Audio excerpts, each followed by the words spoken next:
Yes.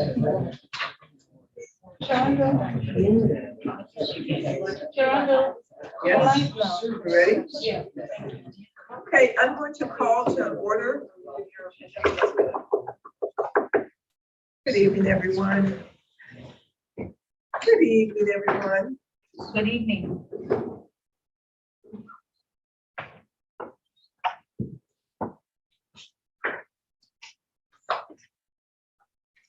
Okay, I'm going to call to order the November 18th, 2021 Northern Blue Transportation Authority business meeting. And before I send it to Margaret to call the roll for me, I do want to say this is our first meeting since the election. And on behalf of the MBTA and as the chair, I do want to say to the Governor-elect Youngkin, Lieutenant Governor-elect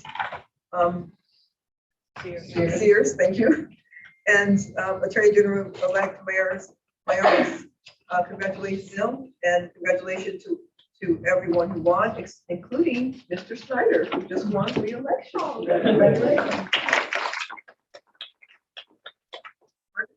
Please call the roll. Yes, Sharando. Oh, here. Councilmember Snyder. Here. Supervisor Alcott. Here. Chair Wheeler. Here. Board Member Crystal. Here. I know Mayor Wilson will not be able to attend. Vice Chair Zabesky. Here. Mayor Rochelle. Here. Mayor Maya also has an event. He will be joining us really soon. Senator Boysko will be joining remotely. Delegate Watts. Present. Delegate Rowe. Present. Ms. Hines. Here. Mr. Cole. Mayor Burke. Here. Mr. Lynch. Here. Mr. Horsley. Here. Sharando, we have it wrong. Wonderful. Authority members, we have kind of a long agenda tonight, and so I tend to forget that people may want to take breaks and things like that. And so, at any point, you all just need to take 5 minutes, and just raise your hand, and we can take 5. But I will just power through sometimes without thinking about that. So feel free to raise your hand. A lot of action items, not that many discussion items, but the ones we have are really important. So there are quite a few action items. The first action item is the acceptance of the fiscal year 2021 financial statement and compliance report. Ms. Mitchell is the chair of that committee. Chair Randall, go to the meeting. Oh, I'm sorry, totally missed that. We do need to approve the minutes from October 14th, and then we'll have a chance to look at the minutes, read them. And then we'll have some extensions, but second by Mayor Rischel. Discussion on that? Seeing none, all in favor say aye. Aye. Any opposed? And abstentions? Okay. We have 2 abstentions. Thank you. But the abstentions were, can you say your last name for me? Sabesky. Ms. Zabesky and Chair Weaver. Thank you. Madam Chair, I will say. Who was here? Was you there? You weren't there? Okay. Then 3 abstentions. Apparently I need to say that, but I was. I thought you were here too. I thought Walter was here too. Guess I don't remember that one. All right, so we have 4 abstentions. Okay. All right, so we're going to do the financial statements. Mayor Rischel and Mr. Garber. Thank you, Madam Chair. As a reminder, the Finance Committee is also the Audit Committee. It was a clean audit and there were no problems or disagreements. So the Finance Committee voted to recommend the acceptance of the draft audit by the full authority. And I would defer now to Mr. Longy and Mr. Garber. Welcome, sir. I don't have anything to add, so Mr. Berman. Excellent. I was just going to say, are there any questions? But I will quickly give one more brief overview. We did meet with the Finance Committee. Tyler Farnsworth, who's a manager on this engagement and with our firm, was able to meet with that committee and present the audit and the results of the audit. I was not able to attend. So I'm happy to be here this evening with all of you. Just very quickly, as Mayor Rochelle said, you did receive an unmodified opinion on your financial statements. That's the clean opinion. That's the one you're looking for. And as far as internal controls and compliance and the opinion that we issue there, we also had no findings or anything that rose to the level to include within that financial piece of the report as well. A couple items I want to bring up. So one of the things that we did change this year with our auditing procedures, your investments really drive your audit. They're a large portion of your balance sheet, almost $1 billion. And in years past, we would sample to verify the fair market value of those types of investments. And due to the size of that, this year, we actually used a company to help us confirm 100% of the fair market value of those investments. We just thought it was a prudent thing to do, something that we need to do, and something that we'll do going forward. So that was just a significant change on our side, something, no reason to do it except just one of the risk areas that we looked at when we were doing our audit and planning, and thought that's what we do. So something I just wanted to point out that we did do a little differently this year. I think in each of your packets, Mr. Longy inserted this just a little bit ago, and it's much easier to read than within the financial statements. This same schedule begins on page 79, but if you're like me, you need to get your readers out to be able to see it. But this is a lot better. So this is the schedule I know that you all keep an eye on. It lists by locality within the regional revenue fund the projects that you have outstanding, the ones you have approved, how much has been spent to date, how much is left of that approval to spend. So I think it's great that he was able to provide this out. It is in the document, but this is a quick handy reference guide. And as Ms. Rochelle said, we did not have any issues performing the audit this year. We were able to do it on site, which was nice. We'll see how things continue to go, whether we could be back next year on site. We hope to be able to, but not all of our audits did we perform on site this year. So I think it's important to point that out. We were not remote. Even though I think the finance team was still working remote, they did come in that week that we were here so that we could work together and complete the audit. So with that, I don't have anything else that I think I need to go over, but I'm happy to answer any questions, comments, observations that you may have. Thank you. Mr. Long, do you have anything you'd like to add? I would just note that the handout you'll find, I think, exceptionally relevant. It tells you all the projects that have been funded, what their reimbursement rate is today, and the percentage of reimbursement. And there's a key to the abbreviations in the far right that explains whether what the project type was. And you'll notice many of them are multimodal, multifunctional. And that's all I have. And of course, this schedule is as of June 30. So we're mid-November, but this is where we were at June. Wonderful. Ms. Richard, do you have anything to add? If not, would you like to make a motion? I would like to make a motion. I move authority acceptance of the Northern Virginia Transportation Authority financial and compliance audit reports for the fiscal year ending June 30th, 2021. Second. Motion's been made and seconded. Do you have discussion on the motion, Ms. Richard? No. Anyone have discussion on the motion? Seeing none, all in favor, please say aye. Aye. Opposed? Any abstentions? That motion passed unanimously.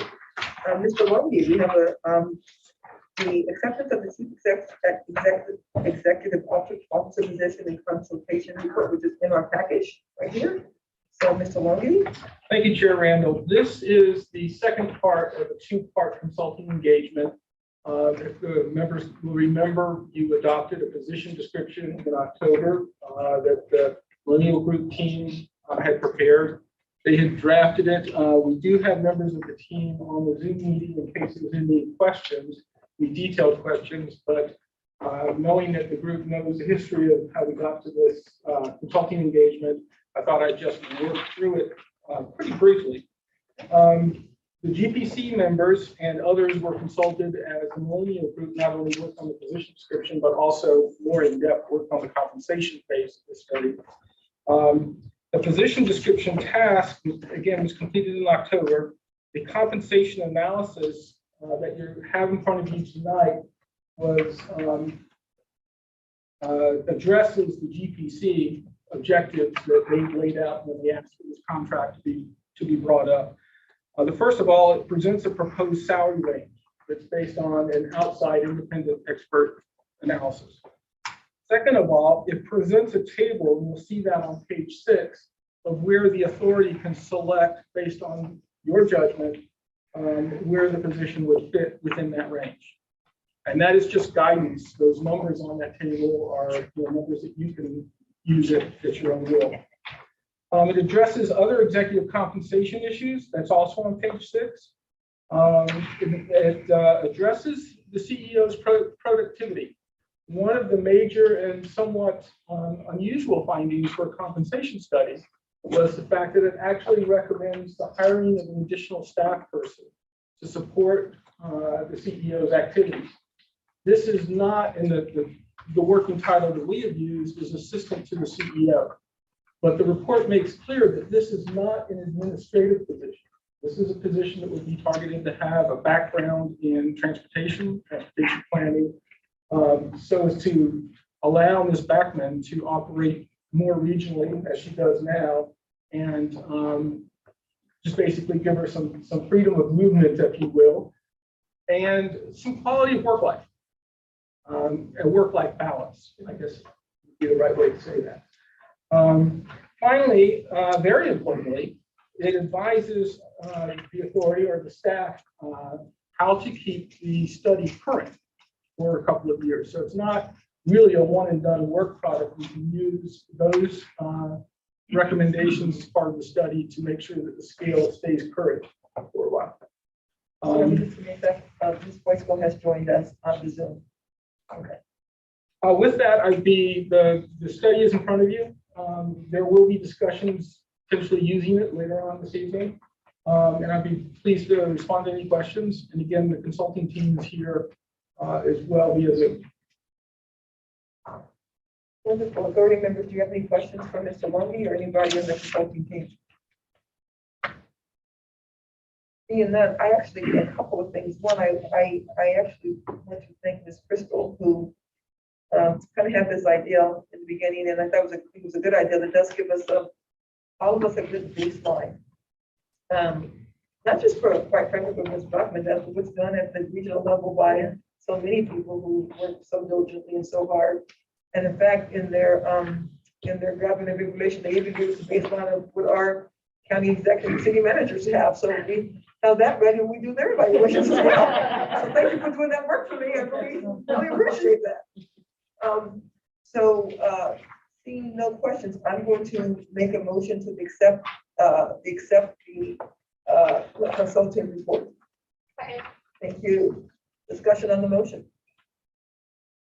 Seeing none, all in favor, please say aye. Aye. Any opposed? That motion will pass unanimously. Wonderful. The next item, which is mid-year budget adjustments, is kind of goes hand in hand with what we just did. Mr. Lungi quickly mentioned it, but there are two proposed budget adjustments to accelerate the FY 2023 request. They are to allocate communications managers. That's the first adjustment. And the second is to supports the recommendation from the chief executive officer about for the compensation report. So what we know, quite honestly and quite frankly, is that the NVTA staff works very, very hard. We value them very much, and we'd like to keep them. And if you don't close up your staff from time to time, you will burn up the staff that you have and lose good people. And so we're trying to avoid that. We're doing this a little out of cycle because the need is it's an acute need, and so we need to do it this right now with the filling of the GPC. And so with that, I will ask Ms. Grishel if she has anything to add, and then we'll make a motion. Thank you, Madam Chair. The Finance Committee voted to recommend the hiring of those staff members described in the memorandum. The Finance Committee also confirms that the authority has sufficient uncommitted funds to accomplish this without using any reserves and without added operating transfers from the regional revenue fund. In fact, the recurring costs of these positions will be more than made up for by the portfolio earnings. Portfolio earnings right now are actually 2 times the operating cost. And they may, for Mr. Lungi, it might be revised upwards to 3 times the operating cost. So there is sufficient money to manage. Wonderful. Any questions? Madam Chair, Yes, sir. question about portfolio earnings. If those would not be used for the staff, where would that money go? Would it go to projects? So anything that- It would go to the regional revenue fund, yes. As do the other earnings that we make. Prior to 2019, the funding for the 2020, the funding for the operating budget came typically out of the 30%, but it was charged to jurisdictions based on population. So it was moved to the regional revenue fund in 2020. Yes, yeah, this side. Chair Randall, are we looking at half your salary here? We Or are, is it 6 months? we are, yes, Okay, ma'am. thank you. I'd like to support this and move its approval. And among other things, with federal legislation both enacted and moving forward, there's going to be a huge demand on staff to coordinate us regionally to be able to have our public get maximum benefits from that legislation. So in particular, that's a very good reason. So we have had a motion to move approval. Is there a second? Second. I'll take Ms. Russo second. Any other discussion on this motion? Yes, sir. You know, we in Fairfax have had some concern about this. We're very concerned about staff as well. I do have concern about doing this in mid-year, but I'm not going to vote against this, but I am. Okay. Mr. Alcorn, we in Loudon have concern about Fairfax taking our staff, so. I just lost a really good person. Anybody else? All right, all in favor, please say aye. Aye. Opposed and abstentions. Same. That will pass with one abstention, and that would be Mr. Alcorn. Thank you. Okay, so we're going to have our first look at our first week of legislative program that came from the DPC, and in fact, this item. The attorney. Yes. Chair Randall and Mr. Alcorn, one of the voting requirements for NVTA is kind of a triple 2/3. There's 2/3 of the members present and voting. There's 2/3 of the local jurisdictions, and then there's 2/3 of the area by population. And I'm not sure without Fairfax votes that actually pass. Are you sure it doesn't pass without this?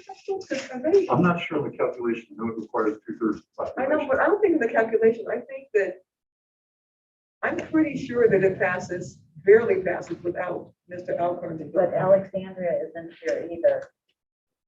All right. I'm Alexandria only is half not here. joking, but is that based on the updated census numbers? Yes, I'm sorry. Is it based on the updated census numbers? This is the- Seriously, given how much loss is broken. It's based on the most recent. Madam Chair, with that in mind, I'll change my vote. Okay, all right, and we appreciate that, thank you, and you were right, Alexandria's not here, that's, That's the difference. and they sent nobody in their stead. We'll have to call Mr. They're hiring a city manager. Cal here. Are you adjusting and have that Yeah, question? just give him a hard time. All right, thank you, Mr. Alcorn, and that will be a unanimous vote. Thank you. Okay, the next item number 7, which is the legislative item, will actually also substitute for item 14, the Governance and Personnel Committee. I will resolve and discuss these things. Ms. Baker, when you what? I'm sorry. Hi, how you doing? So what I would do when, instead of, I'll just hand it to you to discuss, and then, you know, I don't feel like I need to fill in as much as I did in GPC, but I think you can capture the. Sure. Okay. Before you is the first look at our legislative agenda for 2022. In a time of a changing administration, which we have every 4 years in Virginia, and a change in structure and leadership of the House of Delegates, for sure, we wanted to make sure that we're all on the same page, that our chief goal for 2022 will be protecting what we have. We'll be maintaining not only our state transportation funding that was sort of reinvigorated in the 2020 action of the omnibus bill, which according to our Joint Legislative Audit and Review Commission, JLARC, was an important move. It created more sustainability for transportation funding in Virginia. As many of you know, we are working on a vehicle miles traveled are going up while fuel tax revenues are going down, which is not the right way. So the action taken in 2020 has stabilized our statewide transportation funds, but again, we still need our regional transportation fund. So we will be working with hopefully our sister regional authorities, as well as the business community, which is very supportive of transportation funding, to make sure that we're getting the message out. We are speaking very strongly that we are protecting what we currently have. It's very important for Virginia to maintain its infrastructure funding. Frankly, in particular with the federal funding recently approved, make sure that we can capitalize on every federal dollar that's going to be available to us. So that was a big part of our discussion at GPC was the proactive nature we're going to have to take to get that message out, get commitments from members of the General Assembly that it is important to keep us where we are now. In addition, we talked about, of course, we are weaving in the transportation technology strategic plan into our legislative agenda. And we still expect there will be quite a bit of discussion about EV charging infrastructure during the 2020 session. I'm hoping we'll get some recommendations coming from the outgoing administration that'll be addressed by the General Assembly. And again, we're just looking to January 12th, first day of session. Sunny die will be March 12th, 60 days. And I think that's where we are, Madam Chair. There'll be some talking points and briefings and meetings, but ideas that we're going to be proactive and not assume that everyone quite understands the importance of maintaining the great work that has been done so far and to keep that momentum going about the multimodal infrastructure throughout the Commonwealth that is important to all of us. Thank you, Ms. Maynard. So we had a good discussion, a helpful discussion about what Ms. Maynard talked about, which is first and foremost protecting what we have. I said that at the end of the next 4 years, if we haven't lost anything, I would consider that a win. Which will involve quite a bit of education for both new delegates, but also people in the administration. We have no idea who's going to be Secretary of Transportation yet. We realize that very unfortunately, we may lose one of the delegates who sit on NVTA with us. We were still trying to figure out this legislation that's there right now. Did we figure that out, Tracy? Allow the code language for NVTA it's ambiguous in one part and pretty clear. It relates to actually elected members in another part of that same section. Okay. So we believe, so what's possible is, well, what we hope is both our delegates, Jesse, both stay. What's possible is one will stay and or depending on who and how the code language reads. Later, we just don't know yet, but we certainly, I haven't been called, but if my phone rings and I'm asked, I can make a very robust case for both of our delegates staying on MBTA with us, and we hope that they do. Ms. Rome, since I'm literally talking about you. So just to give you all a little bit of history about this particular is, so in 2018, which is my first session in, we fought valiantly and lost a rules fight about putting non-elected members picked by the Speaker of the House onto the MBTA. So what happened was, because the House delegates gets 2 selections for the House or for the MBTA, they put at the time 1 elected member who is now no longer in office, and they had put a former elected member who had just lost in 2017.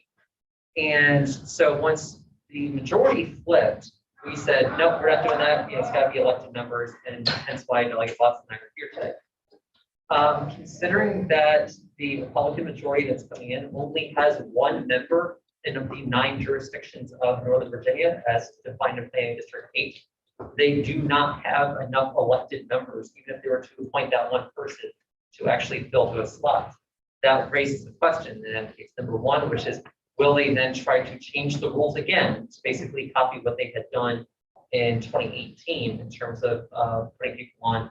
Or will they just simply look at Northern Virginia and say, like, you all just take care of Northern Virginia, we don't really care? Or the other option is it would be 1 member that they take off and they put that 1 member on. And due to Delegate Watson's seniority, I would likely be the first to go. So that's just, we'll see. We'll keep fingers crossed and see what happens. I know I'm respectful of the length of our agenda, but the other part of the scenario is, over the years, I very seldom ask for something all at minority for 2 decades. Because why? I mean, it just makes a target perhaps. But I really went after trying to get on NVTA. And initially the speaker said, well, of course, you were talking about the provision about proportionality. And I made the case that there were no Democrats on NVTA. And about a month later, he caught me in the hall and said, you don't mind if I don't appoint you, but there's some pushback. So despite whatever might be in the resolution, there's all kinds of things that could be done that are not respecting what has been a matter of proportionality. So having said that, We just don't know. who knows? We just don't know. Well, we will see. And I'm surprised no one's called me from the new governor's administration. I'm just shocked. But hopefully I will get that call and somebody ask my opinion and we'll go from there. The other thing, the other discussion we had was, would there be any effort to remove any funds from NVTA? And we decided amongst ourselves it'd be a lot harder to do that this time because the circumstances are different and that we don't have anyone in NVTA who will actually be allocating or advocating for that as we did last time. And so we hope that doesn't happen, but we will be on alert for that, on guard for that, make sure we're thinking about that. We're gonna keep that in mind and at all times. I think Ms. Boysko has her hand up. Ms. Boysko, is your hand up? It is. Thank you, Madam Chairman. I just want to remind you that the Senate has not changed its makeup. All right. And we are committed to protecting our regional transportation funds, and we will not allow a change to happen. We would have to have that happen in both bodies, my understanding. So. I understand, and we are relying on the Senate. Thanks so much. And I hope you feel better, gosh. Okay, all right. No. Okay, anybody else? And Ms. Brina, do you have anything else you'd like to add? No, we will be keeping you all apprised as we hear anything, although I'm not expecting to see cabinet positions announced until December. Okay, and I'm gonna make a motion to, oh, sorry. And I realize our time, but I just wanted to report as we were discussing over here that this morning's meeting with I don't have all the acronyms correct, but the highway construction industry, 3 different groups HCCA, represented, yeah. as well as the Transportation Alliance and Board of Realtors to a lesser extent.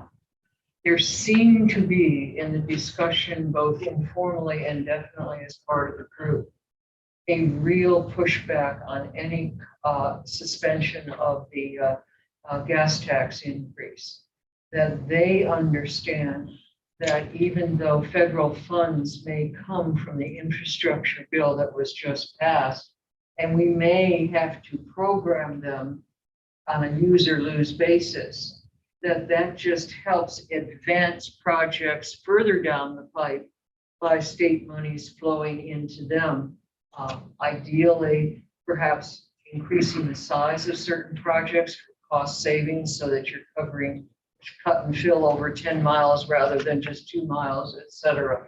So I hope that that kind of a pushback will help the reality of what we face. And then on a personal note, representing the area of the county that I represent, is that don't forget 53% of that goes to maintenance. And Prince William and Fairfax County were the lowest in ratings on pavement quality. I've forgotten the proper term I should be using. So this is also critical in the total transportation picture, as well as the fact that after you take out that 53% for maintenance, about half of the remaining is going to construction, but then about a quarter of the remaining of that goes to transit. So there's a lot at stake in losing for 1 year that flow of dollars. And now this is my own personal frustration, is that while it will be replaced in due time in another way of determining mileage. Right now, it is the way we tax the 20% plus of our road users who are not Virginia residents. And if we don't do that, then we just put that much more burden on particularly the retail sales tax. And then we have the jeopardy there of having a substantial portion of its base undercut on the tax on food. Right. Okay, I will make a motion as chair of UBC to accept the first read, I should not say it right now, to recommend approval of the first read of the legislative program. I'll second. Motion been made, second by Chair Wheeler. Discussion on the motion. All in favor, say aye. Aye. Any opposed? The motion passed unanimously. Okay, number 8 is the performance measures for the transaction update. And so, Mr. Boyce. There you go. Hi, how are you? Hi. Well, it's nice to see you. Good to see you too. Should I have to say anything to us? Oh, sure. I would love that. Well, hello, everyone, and good evening. I'm Randy Boyce, as she said. I have over 30 years of experience in traffic and transportation planning, design, and construction. I've been in Northern Virginia for over 26 years, and I've been involved in our growth since working on the Springfield interchange, Wilson Bridge, Route 1 interchange, the Fairfax County Parkway extension, I-95, the Route 7 corridor improvements, and most recently, the Route 28 corridor feasibility study. That is the basis of the current project. I've overseen the design of over 600 signals in Nova alone. So yes, can blame me. It's my fault, and everyone blames me anyway. This is my 14th year of serving on the Technical Advisory Committee. I'm one of the, I guess you could call me a founding member. It's been exciting to see the progress that we've made as a team for the betterment of the transportation system in Northern Virginia. We see transportation as a system that requires a balanced approach between personal vehicles, commercial vehicles, transit options, bicyclists, and pedestrians.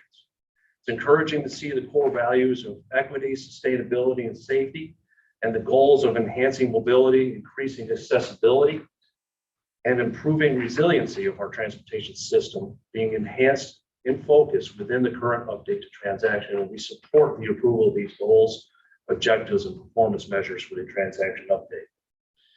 We do see a trend in the separation of the quote inner and quote outer priorities, specifically more developed jurisdictions such as Arlington and Fairfax having different priorities than the rural priorities of Prince William and Loudoun County. I continue to remind the Technical Advisory Committee that keep the bigger picture in mind. That we are a regional body that needs to focus on the best for the region. I encourage each of you to continue to keep this as at the forefront as we continue to balance the conflicting priorities that our region faces. I look forward to continuing our work together and further enhance our transportation system for the betterment of all. And thank you for your time.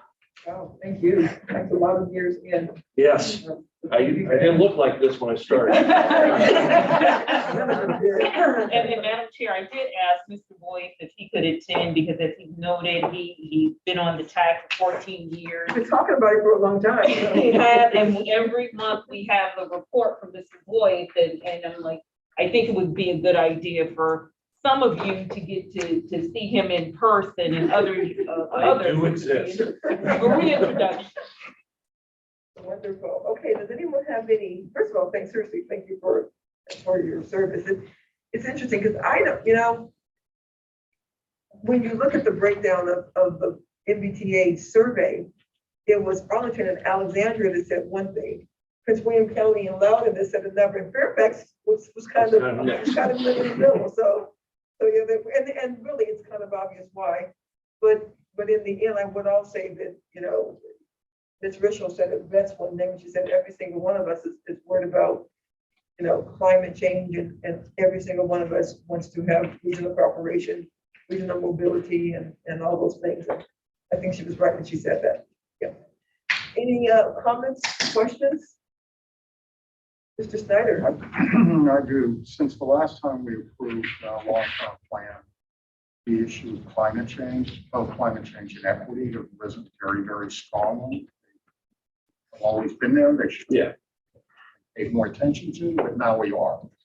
So my question is, to what extent do these goals, the proposed goals, objectives, and performance measures potentially lead us in the direction of achieving what we need to from the standpoint of climate change and equity?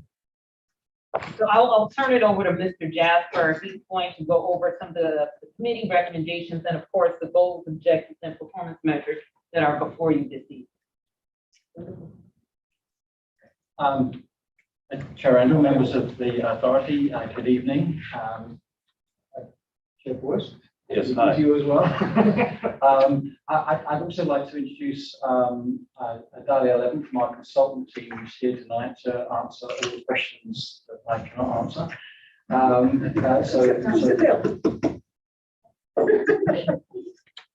So if I may come back to Councilmember Snyder's question in just a moment, I just wanted to walk you through this important transaction action item. And by way of a quick overview, think about this as the first part of the two-part process. With this evening being about the goals, objectives, and measures, and your meeting in December being about the weightings that are associated with the performance measures. If we're doing it in two parts, just to keep it manageable, we do want to dive straight in and give you lots and lots of moving parts to focus on. So in terms of these two parts, what we're asking you to take action on this evening, goals, objectives, measures, which are on the screen here, represent the totality of what we are planning to measure within the transaction development and evaluation that is ahead of us over the next 3 to 6 months. So it's the totality of what can be measured. But the second part of this two-part process in December, subject to your action tonight, is to talk about the weights, or perhaps a better word to use, but we tend not to use it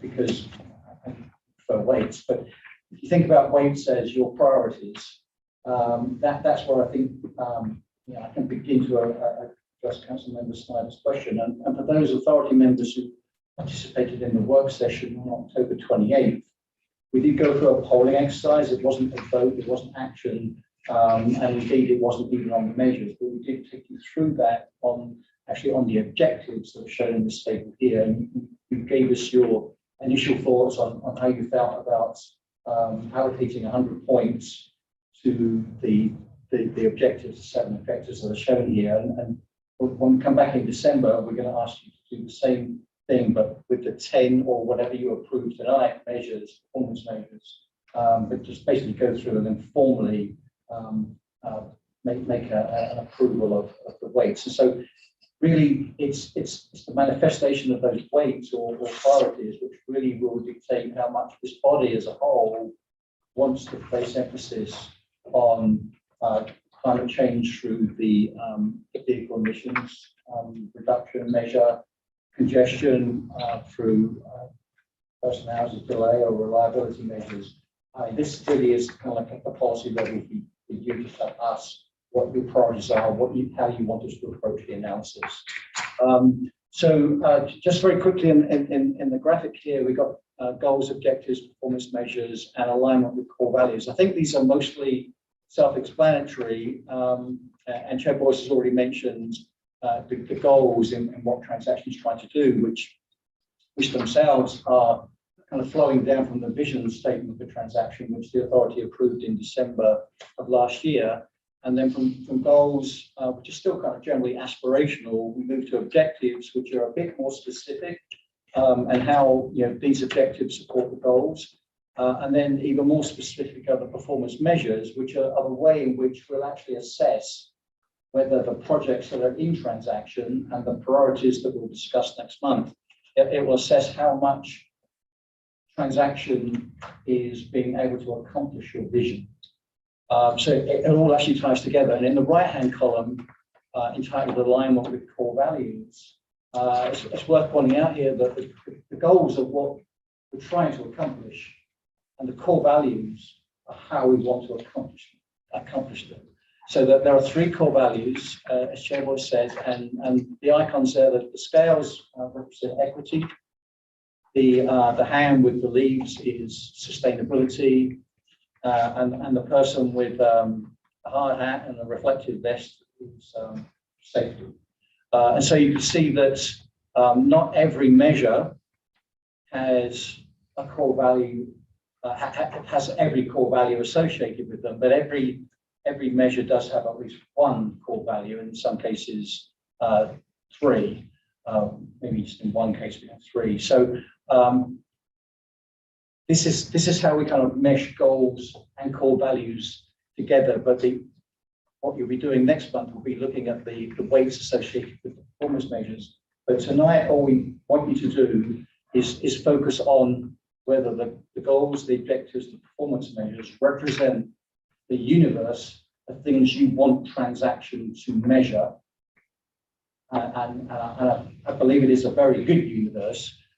We could put more and more things on that list, but the downside to that, the trade-off is the more things you put on the list in terms of performance measures, the more weights you have to assign, which dilutes the value of the weights to such an extent that everything is your priority and nothing is your priority.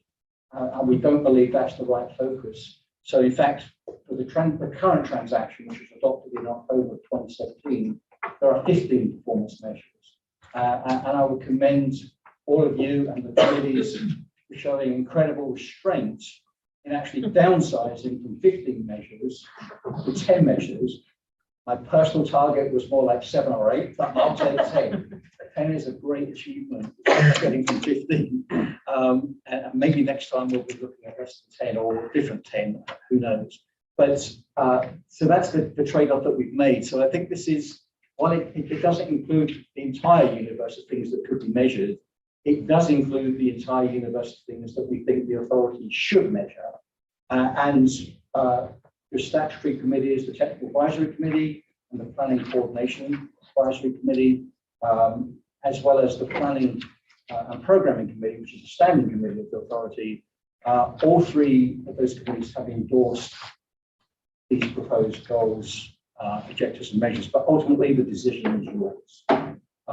So I'm not really sure there's much more I can add, other than to say, subject to your action tonight, we will be working with the committees, the 3 committees, between now and your December meeting, to go through that kind of polling exercise that you went to, but actually for real this time, to come up with each committee's own thoughts on performance measures. And then we will synthesize those and bring them to you for your action on December 9th. Sorry, I mean weights. Okay, I'll do it. So with that, try and Wonderful. Before I go on, let me ask this question. Is anybody else uncomfortable because of here? Yeah. Okay. Can we please turn It's so cold. Thank you very much. It's always cold. It's always this cold. All right, thank you. Does anyone have comments, questions? Just a couple of questions. I mean, I know, I would just say every time we put this up, we put a legend about what the alignment with core values actually mean, because I thought they were equity, but for people who don't know what those little symbols mean, would be useful at the bottom. Oh, my other question is, what do the asterisks mean in objective? Some of them are asterisks and some of them aren't. The asterisks for those are written into HB. Yeah, I'm sorry. Yeah, I'm sorry. The key isn't on there, but that is a reference to legislation passed in 2012, which was House Bill 599, which was a requirement placed on Northern Virginia to go through a particular evaluation process that looked at the congestion impact of projects before they could be funded. So there's sort of the reason we're here. I just think just if you're gonna have an asterisk, just put note what it is. just for people like I apologize, that's Yeah, fine. that's all right. Awesome. But I was on the committee, so I'm good with this. As well. I do not know how to make a neat amendment, but I continue to have the concern that the word transit is used, the word car is used, but HOV is not specifically included in transit.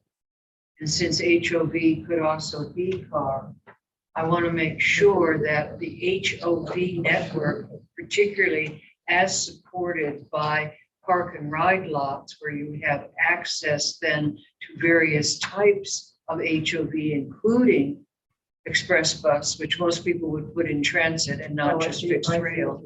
I don't know how to do that, but if we're going to adopt this formally, I quickly glanced at all the rest of the text, and there's no explanation that transit includes HOV. Okay, thank you, Joe. What's that question?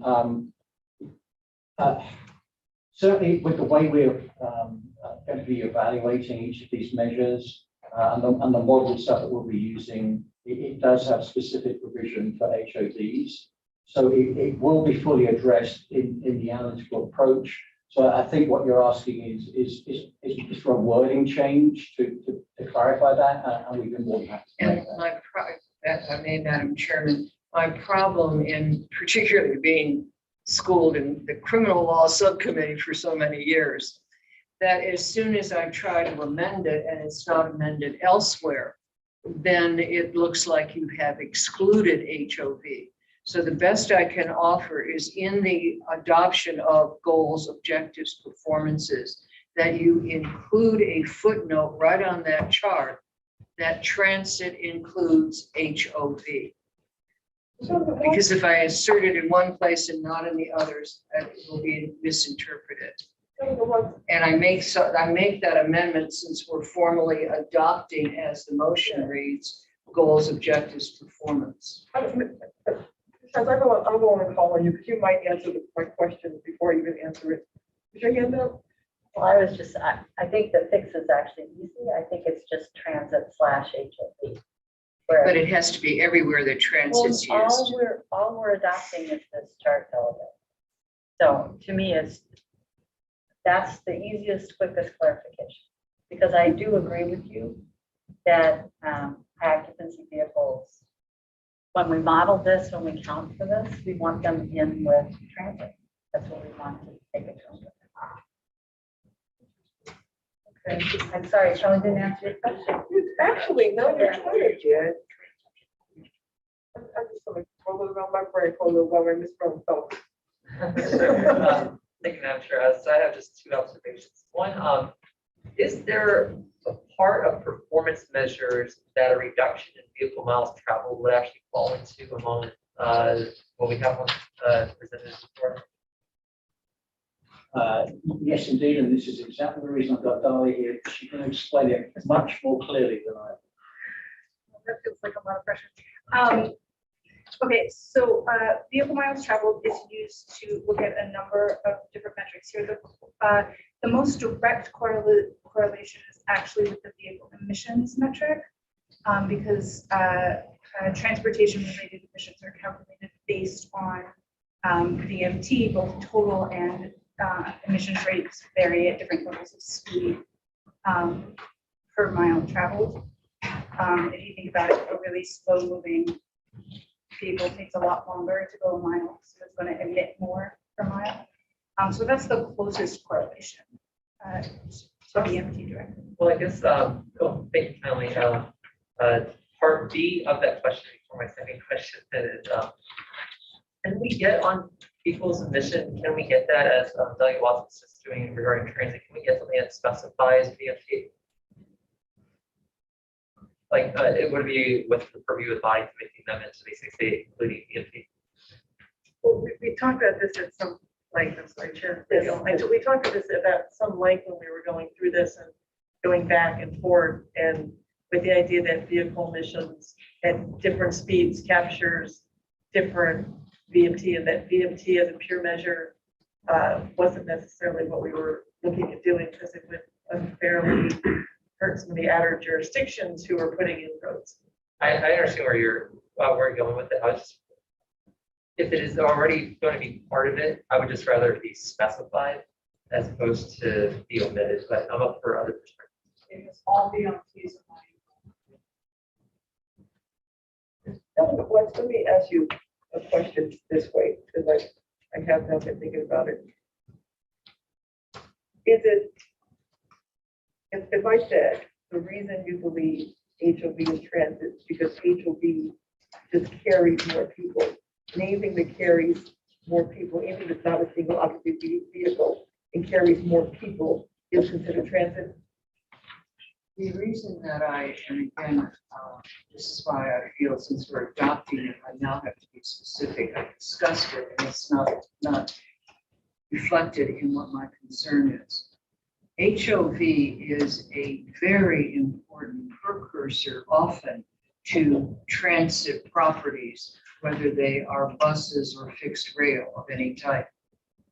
And without that kind of focusing in your corridor of multi-passenger vehicles, whether they are carpools that are only 3 people, or whether they're vans, or whether they're private buses, etc., they are very important component that only exist, or can, let me just put it this way, that definitely can be maximized with collection points coming out of our suburban sprawl, i.e. most of the time park and ride lots.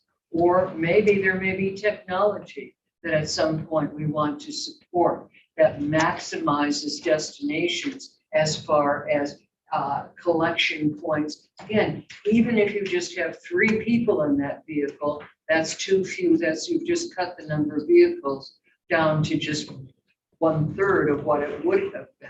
So it's a very important component of the total transit network. But when I look at the wording here, where A2 says total person hours of delays on transit, seems obvious then you're talking about transit properties. But then when I go down to the next one, B2, transit person miles and dedicated priority right-of-way. Well, that's the only place that I can interpret HOV lanes.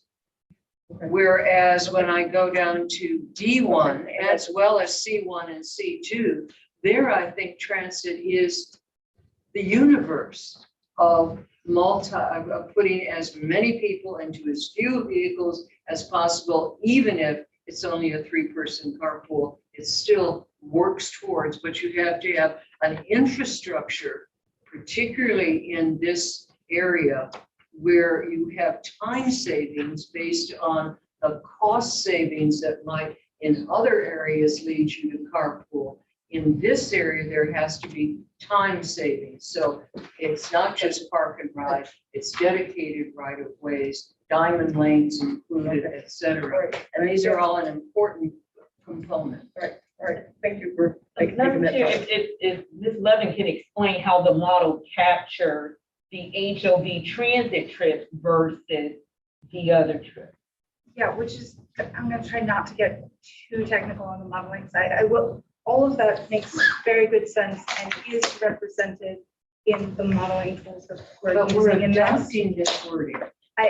Yes, I will say that from the perspective of the modeling and the analytical tools that are used, HOVs are considered autos and not transit. And we can possibly think about how we might change that, but to just take for an example, A1, right, which is our person hours of delay. If we are, as you say, putting 3 people in a car instead of 1, we're taking those 2 cars off the road, we would be able to account for that change in congestion, that all gets accounted for. And if we're investing in infrastructure that encourages more people to use those HOVs, sorry, then that would get accounted for. And that would be true for all of the measures we'd be looking at this sort of thing. One of the reasons we tend to separate autos, whether it's single occupancy or high occupancy from transit, again, from a very technical modeling perspective, is that the networks on how those two operate tend to be very different. Transit tends to be more fixed route, whether it's buses or trains or what have you. And HOVs, while they do have some dedicated facilities, can in theory be on any road anywhere. And so if you lump them in with some of the other more traditional types of transit, you can lose some of the comparison between what the roadway network is doing and what the traditional transit network is doing. So some of that is, just built into the way the technical tools work.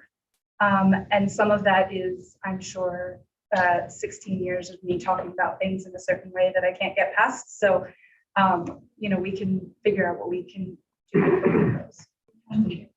Yes. I wondered if I could bring those 2 points together, and this may not go quite far enough to satisfy delegate Watts, which I think would be fair, but to the point about miles traveled, which I associate myself with Delegate Rome's interest. But I wonder if the issue about how to measure HOV facilities isn't the exact use case for why you would want to not measure just transportation related emissions, but also capture vehicle miles traveled. For example, I think you can imagine a universe in which 3 people, right, the proverbial 3 people that we were just talking about, choose to commute in one vehicle instead, but all 3 of them drive an electric vehicle.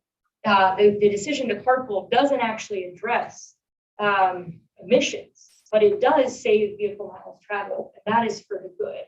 And if the goal is to reward more HOV projects, and I associate myself with Delegate Watts' desire to do that, that would be another criteria where those projects would score higher than other auto-related projects, and I think that they should. So to me, I think both points might be well addressed by amending resiliency subsection F to say reduce transportation-related emissions and or vehicle miles traveled.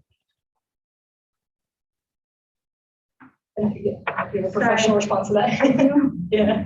I have a professional response to everything, unfortunately. The one thing I'll say is that in all of the committees that we've been through this very similar discussion with, one of the things that has been pointed out is that VMT in of itself may not be the enemy, but it's the externalities associated with the VMT that tend to be the enemy. Those externalities are the things like congestion, which we're measuring directly, are the things like emissions, which we're measuring directly, and also tend to be things like crashes and fatalities, which we're again measuring directly. So the conversations that have been had have been about how do we minimize those things, which we all are in agreement, want to go down, while still allowing some of the jurisdictions that may be looking at VMT growth to have growth in VMT, but maybe offset the externalities, so offset the emissions with more electrification infrastructure or something along those lines. So we sort of came to it, what we were talking about is a compromise between those perspectives, but that's, we focus on that stuff. So, Ms. Watts, I'm going to go back to you because, gosh, this was an interesting discussion, and I tend to agree with what Ms. Watts was saying, except I tend to agree with what you're saying. I mean, it both made perfect sense to me when you said it. So, Ms. Watts, based on what Ms. Crystal said, do you want to take a stab at making a friendly or something? The simplest fix is to just have a footnote that says transit includes HOV. And then it includes it when it's most appropriate on a transit system, and it doesn't. I have to make 2 other comments, though, that if measurements are driving our whole adoption of this goal setting, that's the tail wagging the dog. Because 16 years of experience, even within Northern Virginia, would say HOV has taken a whole new life from what it was 16 years ago. But certainly when I look at other metropolitan areas, this area has much more use of HOV. And therefore, as we analyze what our goals, objectives, measurements are, we need that reality needs to be reflected. So again, I think the simplest way is just a footnote right on this page that says transit includes What if HOV. the footnote said transit could include HOV? Yeah. So it's not- Transit including No, HOV. No, I'm saying two different things. I'm saying transit could include HOV because. Okay, what you gonna say? Levin. So what, you know, Ms. Levin makes good points in that when you're talking about the Dulles Toll Road, there's nothing that feeds into the HOV lanes when you get the Dulles Toll Road. You get on there and it's just 3 of you in the car or 2 of you in the car or not. But there's nowhere to stop, there's no pickup, there's no slug lines, there's nothing. And so there's no infrastructure to the Dulles Toll Road transit lanes. And so transit HOV lanes don't always include infrastructure. They often include infrastructure, but not always. That's why I said, could we say instead, transit includes HOV? Would more appropriate be transit may include HOV or HOV may include transit, not, so it's not an absolute statement. Is that what you were getting at some? To some extent, or I was just saying, if we could try to capture the value that HOV offers relative to driving alone, even in electric vehicle, which I agree very much, to do that better with BMT, but I'm not sure I have a, definitional. Yeah, well, I do tend to lean to the experts in this because I am not an expert. Thanks a lot for being. Thank you, Madam Chair. Just one question regarding HOV in that case. I think especially in the outer portion of Northern Virginia, if you have HOV and then it's inherently about HOT rather than just simply HOV, that if they have a particularly high score on tolls, our constituents just will not react well to that whatsoever. So I was wondering if maybe we can get any specificity in terms of, distinguishing HOV from HOT. I will say this, Mr. Boyce, you can't come to my meetings anymore. I'm gonna take up this one. I've been accused of being talkative. I did want to add, if I may, there's been discussion of HOV, and HOT and BMT. There's the HOV, HOT are separate issues from BMT. I want to make that clear, as I've heard that kind of intermixed here. BMT as she eloquently said, it's not the enemy. We have people that drive in to our area from West Virginia. That's a heck of a BMT. It's not bad. It's this, they're working here. We should support that. Now, HOV and HOT support people coming in from far-flung areas as well. That is, as you mentioned, has been kind of, I may use the euphemism, baked in to the delay in autos, because they're using automobiles to use the HOV facility. When you enhance the use of HOV, HOT, express lanes, whatever your nomenclature is for the facility at hand, when people use that facility as a high occupancy vehicle, it reduces the total person hours in the autos. That's how that's removed. I understand your point, which is it doesn't specifically say anything about HOV. That's a fair assessment. And we can hammer out how we're going to handle that. But I'm saying, with my experience being on this committee, hearing these arguments for the past 14 years, that is how it has been mitigated. How we say that in the language is a very good point. I understand where you're coming from. I'm not arguing that. But I will say that HOV is in the person hours delay autos, because of the nature of that use. And both HOV and HOT are included and are treated appropriately. Right. So they are both included and. The HOT also includes single ops vehicles that pay the toll to pay for the facility. That, well, actually, that pay for the free use of everybody in HOV, which is a win-win for everyone. Everybody, yeah, it's another option. Let me try again. I want to get Ms. Boyce, whose hand's been up for a long time. Ms. Boyce. Thank you, Madam Chair. I want to thank you for bringing up Dulles Toll Road, and I will add to the Greenway. I think that adding something that mentions HOV could help us move towards finding some sort of a mitigating factor for our folks who are willing to do HOV on those toll roads. And just appreciate you bringing that up, and I'm in full support of it.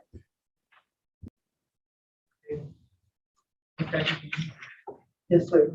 So I'm a little bit concerned that we're moving away from addressing greenhouse gases here and moving toward inevitably paving over more. And VMT needs to be reduced everywhere because the technology is not going to take over in time to really meet our greenhouse gas emissions. For example, Dominion Power estimates we'll have 500,000 electric vehicles on the road by what, 2030 or whatever, out of 8 million vehicles. So the fact of the matter is that VMT in the city of Falls Church, VMT in Loudon and Prince William, wherever, is potentially the enemy. And it's not just one part of the region or another. Until technology takes over, VMT and single occupancy vehicles is a problem. And it is, it's objectively a problem. So this discussion seems to be moving us in exactly, in my view, exactly the wrong direction in terms of dealing with greenhouse gases. What's your suggestion? I mean, do you think we should include this, the HOV, this suggestion in the language? I have issues with that because not HOV carrying transit is part of the issue, where HOV carrying electric vehicles is the issue, but HOV carrying fossil fuel vehicles is not part of the solution. So we have to slice and dice. All right, so we have to retake, I'll let Ms. Watson, then we're gonna make a decision because we have a good deal of meeting to go still. Renew my motion, which I don't believe was second. A transit may include HOV as a note so that it's properly applied each time transit is mentioned. Is I think the simplest solution. And I would so move. Second. Okay. Transit may. Okay, I think transit may is great language versus transit does. As the motion's been made and seconded, I think Ms. Richard's hand went up first for the second. We have any other discussion on the motion? Everybody watch my head. All right, so the motion is to add transit may include HOV. All in favor, say aye. Aye. Opposed? Abstain? Abstain. All right. That motion will pass with one abstention, and that abstention being Councilmember Snyder. Okay. Mr. Boyd, was that also, did we also just cover number 9 on that, or do you have something to Oh, talk? I have no idea. I don't know, I think,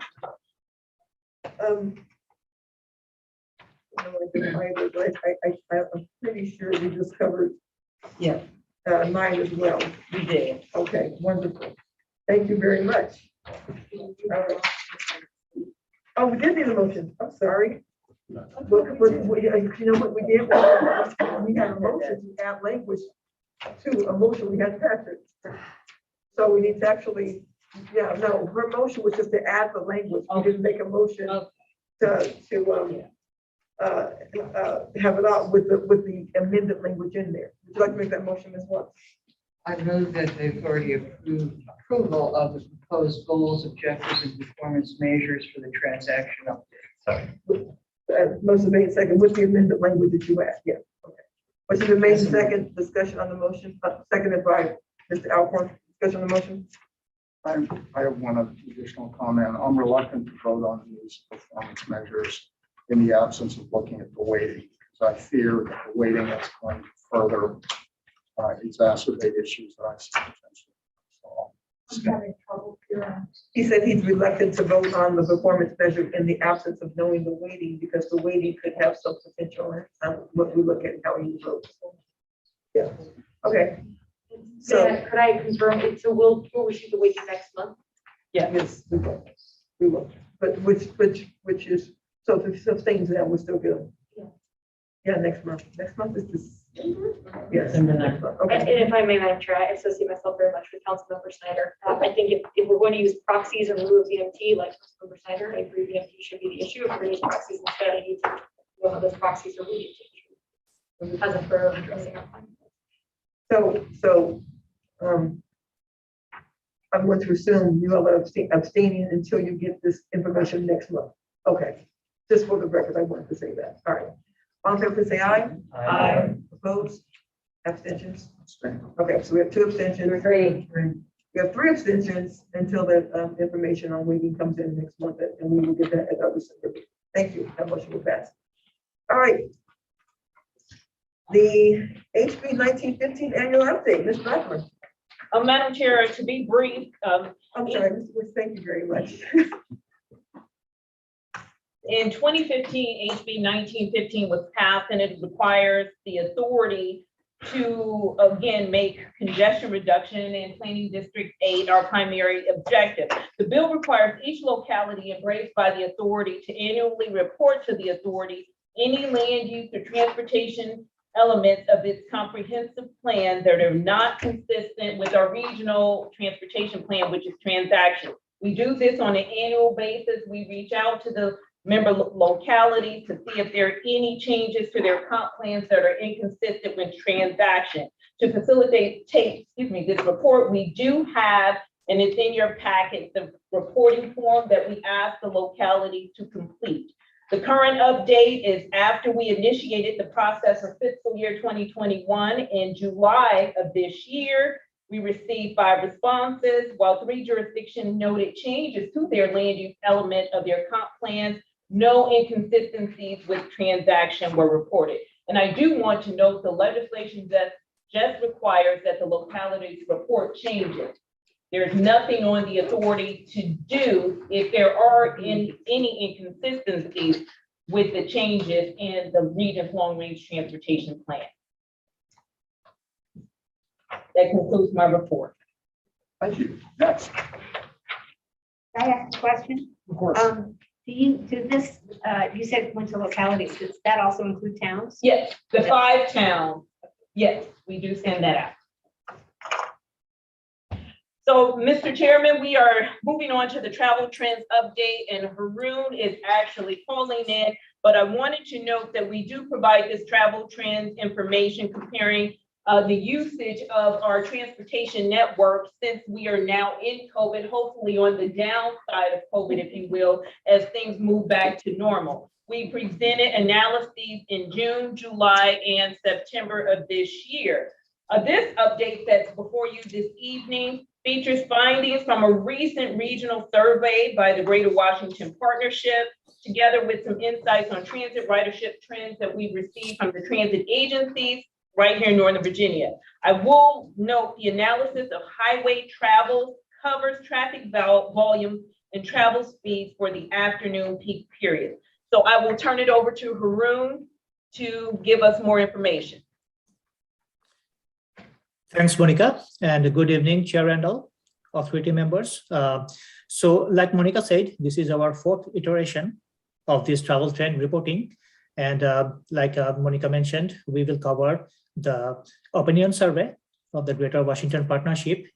The survey was called Capital COVID-19 Snapshot, and also our discussion with the local transit service managers to basically solicit their insights on their service-specific ridership trends. So I would like to start with the telecommuting trends so far. We've been tracking census data for this. So workers are coming back to workplaces, but at a low rate, which is also evidenced in the partnership survey, where it says less than half of the workers will come to the workplace on a typical workday by this fall. So we are looking at this slower rate of telecommuting or coming back to the work. And with this rate, the highway travels are almost back to pre-COVID conditions. In fact, on a couple of locations on local freeway, the volumes have been shown greater than pre-COVID. We also reported in our previous reports the phenomena of spreading of the peak, where the AM peak is lower, more midday travels that builds up to more pronounced PM peak congestion. More recent data analysis at Washington COG are showing that we are maybe back to the more normal AM and PM peak. So in Northern Virginia, we haven't analyzed that data yet, and we'll do so, and we'll report back. On the transit side, in September and October, we discussed with local transit service managers to discuss their service-specific ridership trends, why certain services or certain routes within a service are coming back stronger than the other.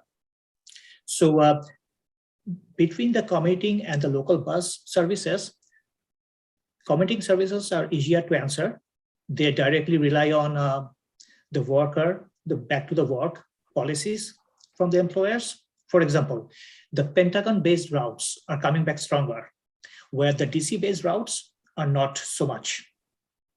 On the local bus services, we have observed a strong growth between August and September. I would like to draw your attention to the orange line in the chart that you have in the packet. This orange line represents for local bus services, ART in Arlington, DASH in Alexandria, Q Fairfax City, and Loudoun County Transit. And it seems the trend is coincident with when DASH started their free fare and expanded service from September the 5th, September 5. We understand it may be too early to establish any positive relationship between these trends and DASH's service. So we will keep on monitoring this data, and we will come back with our findings in a later report. And Chair Rendell, that is all I have for this update. Thank you. Well, thank you. It's a fascinating graph. Doesn't make us happy, but it is interesting. Discussions or questions? Okay, seeing none, we're going to go on to the Finance Committee portfolio. Ms. Rischel? I'll be very brief. Finance Committee met on October 21st. Again, I would point to the successful audit as discussed earlier. The committee has begun FY23 budget discussions and will release budget requests, operating costs, and revised revenue estimates. You already have the 3 Finance Committee reports in your packet, so I would ask Mr. Longy if he has anything to add. Nothing to add.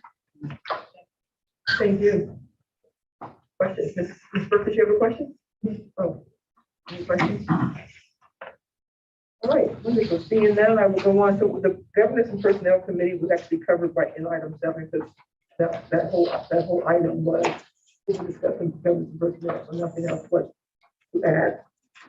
Mayor Wilson is not here for the Planning and Programming Committee report. It is in your package.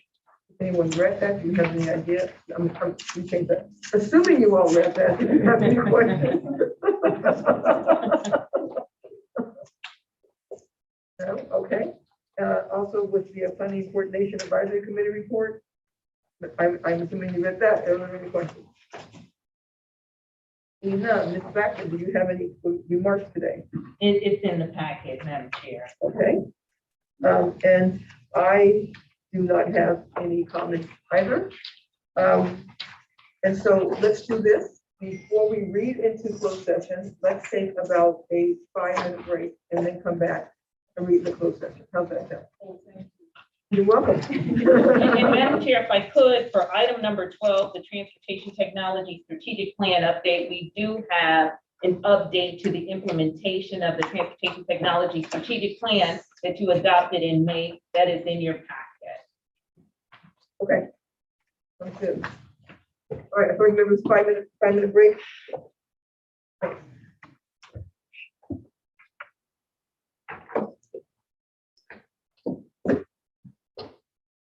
Since we haven't concluded the meeting, I just wanted everybody to know we are still live streaming. Yes, everybody was still laughing with hot mics.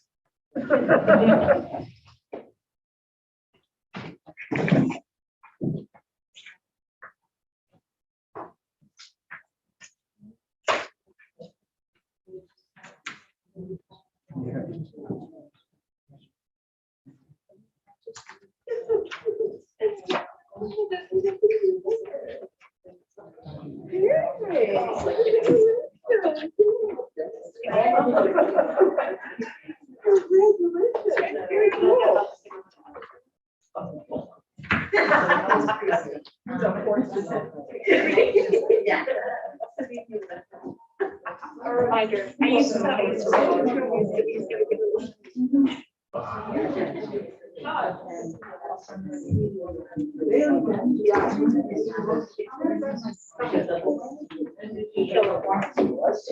Yeah, that's just right. One time, look. So,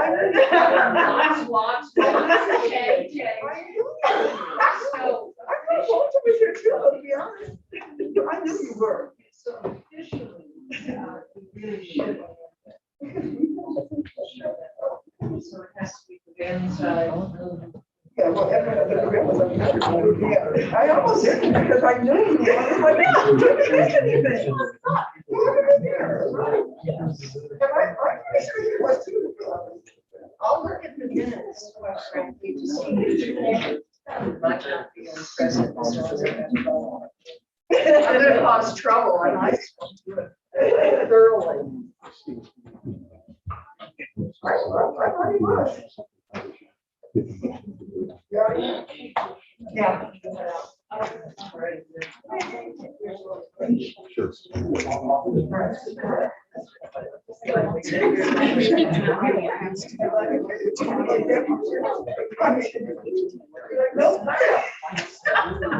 I was trying to copy down what you said. Chairman, do you want me to finish on the meeting? So it's 15%.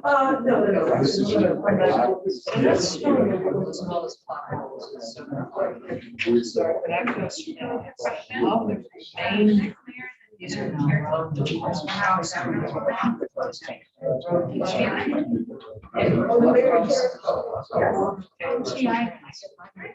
And then we have ports and some rail and aviation. And there's something else that I wrote about. It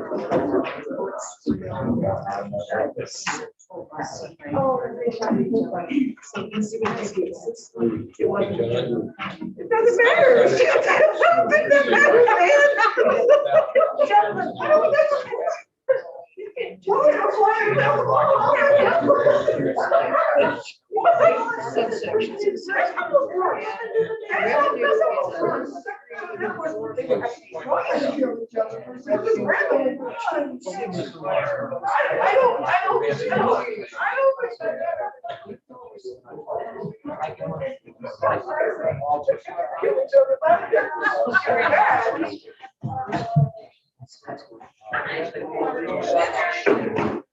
Oh, I think she left. I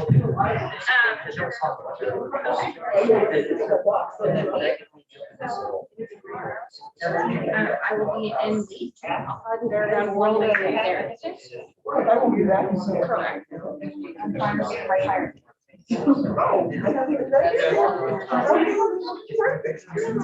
Sarah saw it yesterday.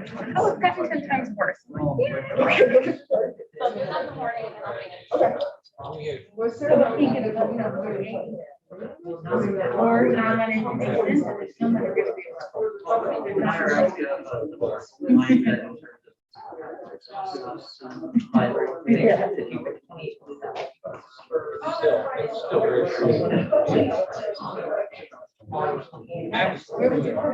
Middle name is translated. Okay, you weren't involved in it. They all have availability in the future.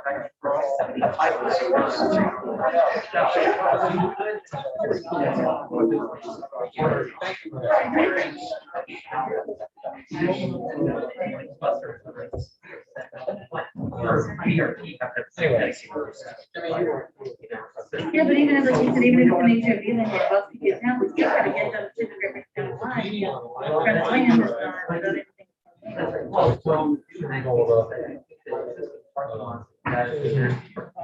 The guy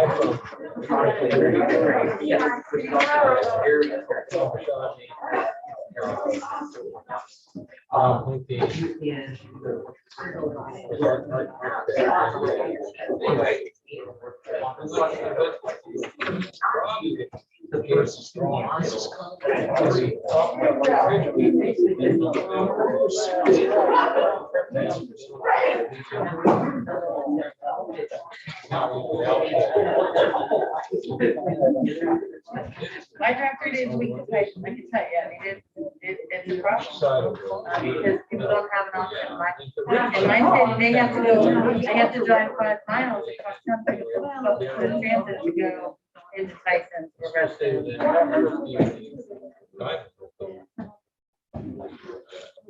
I don't know.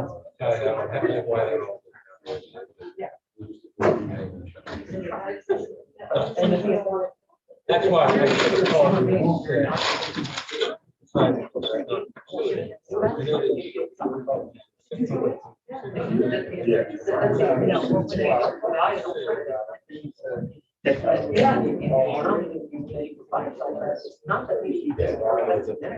It turns out that.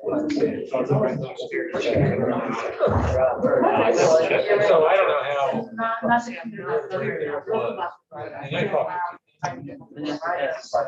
It is what it is. But it, you know, but it is, you have to.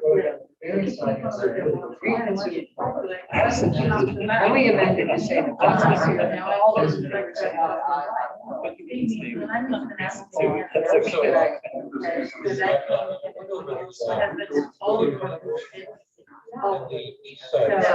Our quality of life dramatically. Who knows, driving in and out of that traffic all the time, like he could even go 1 mile giant without becoming a regional. Like, I'm not. I'm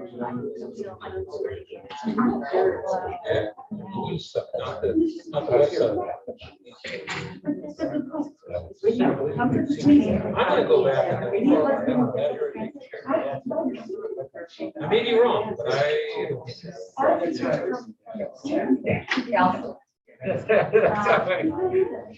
there's a significant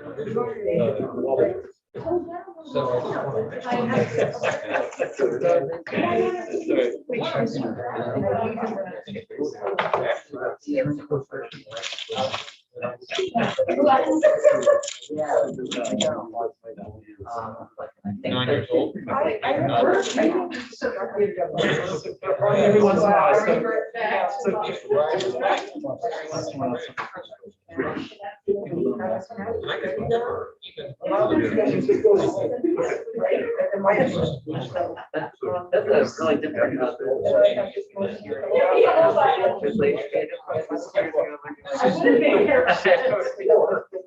So, you know, I find the public is very. good news is. We've been talking about 28, 17. We're like, but, well, I mean, like, doing that, but you know what I mean? And that's how we we are, just understand. If things don't happen overnight, well, I don't understand, why not? Everybody, let's try to get back down because we want to start back. Hello, I'm back. Thank you.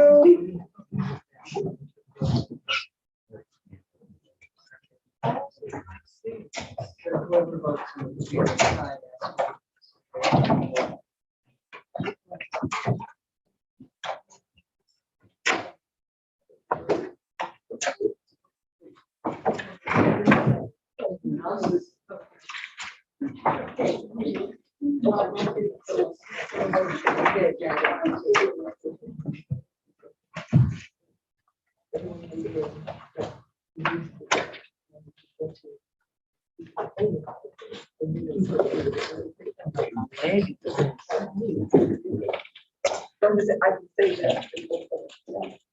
Okay. I knew she was. Yeah, so if you could call me. She Randall remember she wasn't back here. So before. I believe you. Yeah. We can do it right now before you go to closed session. Oh, okay. Yeah, let's just do it now. All right, we're going to reconvene, and there needs to be an adjustment to the minutes of that we made earlier because Delegate Watts was in fact here. I was correct. The motion is, having voted on the prevailing side, I move to reconsider the vote to approve the minutes. Second. Discussion on that motion. All in favor, say aye. Aye. Opposed? Chair, I believe that the minutes reflect that Watts was present. Second. Discussion on that motion.